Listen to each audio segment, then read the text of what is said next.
Hello, everyone. Imagine that there are two persons punching a wall. The first person is wearing a glove, and the second person uses his bare hands to punch the wall. Who do you think suffers the most pain? Well, obviously, we know the answer. But what is the physics behind that? To answer your questions, we have to understand momentum and impulse. In the Newton's first law of motion, we have discussed that inertia is the property of an object that resists changes in motion. Momentum is actually inertia in motion.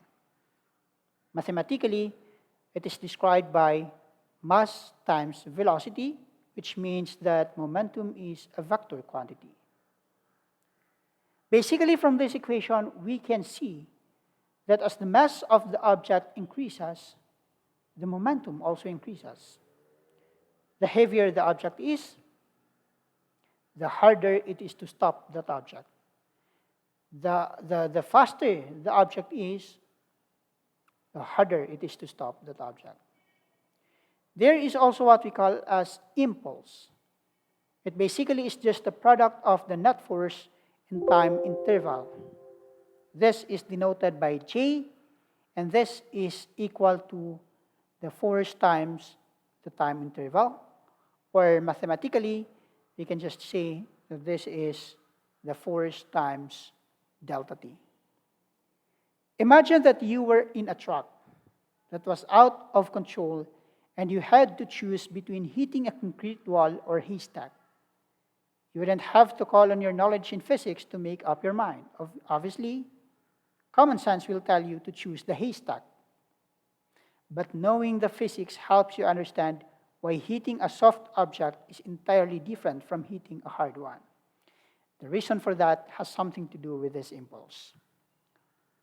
We have to recall that the Newton's second law of motion tells us that the force is directly proportional to the acceleration.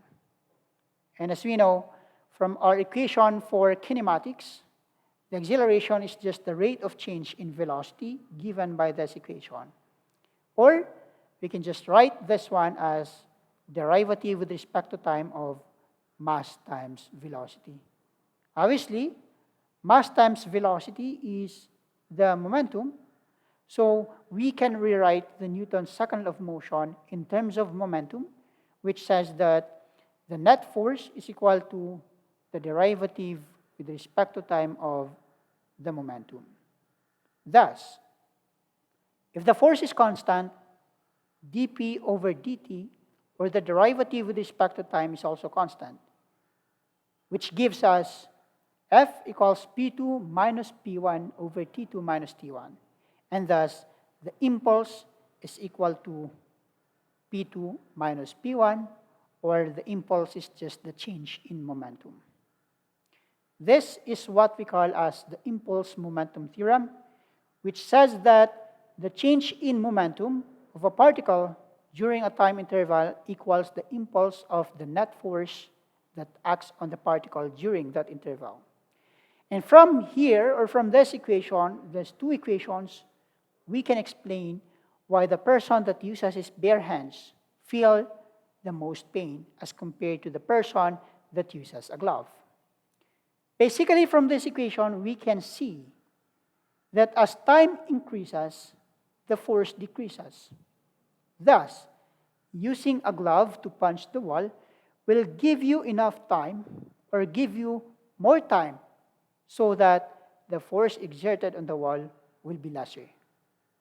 Unlike when you are using your bare hands, where the time is shorter, your hand will directly hit the floor faster as compared to the one that wears a glove. The same also applies when you jump from a building. When you jump from an elevated position, for example, down to the ground, what happens if you keep your legs straight and stiff? Ouch. Instead, you bend your knees when your feet make contact with the ground. By doing so, you extend the time during which your momentum decreases to maybe 10 to 20 times that of stiff leg.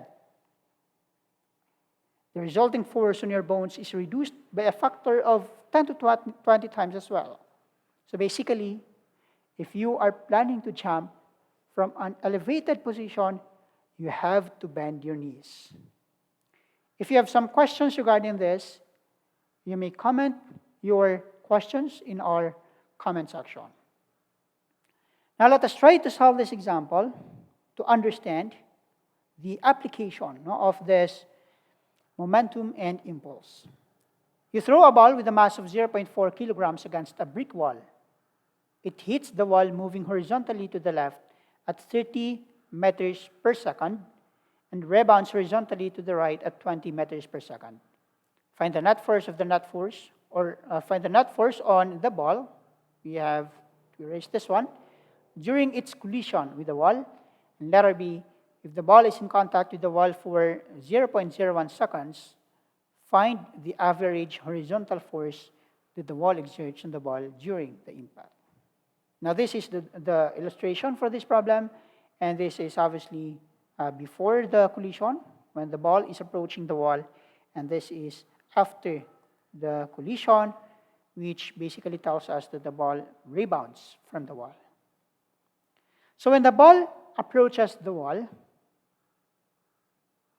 its speed is towards the left with a magnitude, or its velocity is towards the left with a magnitude of 30 meters per second, and then it rebounds with a speed of 20 meters per second. So what is the net force? We have to consider here that the mass of the ball is 0.4 kilograms. With our choice of x-axis, the initial and final exponents of momentums of the ball are given by, we have P1x is equal to mass times velocity, or since we are only solving the magnitude, so this is basically mass times speed, okay, with respect to the x-axis. And this is equal to, what is the mass of the ball? This is 0.4 kilograms times the initial speed. Now, our subscript here tells us if it's initial or before, or after. So we have before, this is 30 meters per second. Okay, so this is 30 meters per second. But basically, as we know, a momentum is a vector quantity, and we have to include here the direction of the speed or of the velocity. So since this is going to the left, so this is obviously negative. And this gives us negative 12 kilograms meter per second, or negative 12 Newton second. How about the momentum when the ball rebounds? We have 0.4. So we have P2x is equal to, okay, this is again mass times the speed, but of course we have to include the direction. So this is 0.4 kilograms times 20 meters per second. Okay, so this is the speed which is given in the problem. And obviously, this gives us positive 8.0 kilograms meter per second, or 8.0 Newton seconds. From the x equation, or from our equation for the impulse, we have J equals, this is P2x minus P1x. Obviously, this is equal to, we have P2 is 8 Newton seconds minus, this is negative 12 Newton seconds. So we have minus minus, that will be plus. So the impulse is equal to, okay, this is 8 plus 12, this is 20 Newton seconds. So this is the net force on the ball during its collision with the wall. How about letter B? We have B. If the ball is in contact with the wall for 0.01 seconds, find the average horizontal force. And from here, we can calculate the average force. We have average force is equal to the impulse divided by delta t. Because as we know, we have J is equal to, okay, this is force times delta t. This is the definition of the impulse. So for the average, this is just equal to J for the impulse divided by delta t. So this is equal to 20 Newton seconds divided by delta t, as we know, this is T2 minus T1, but obviously T1 is equal to 0. So we have T2 is equal to, it's given in the problem, this is 0.01 seconds, which gives us the average force is equal to 2,000 newtons. So this is obviously 2,000 newtons. Okay, so if you have questions regarding this problem or regarding this topic, you may just send your questions via email or you may just comment it in the comment section. Thank you very much.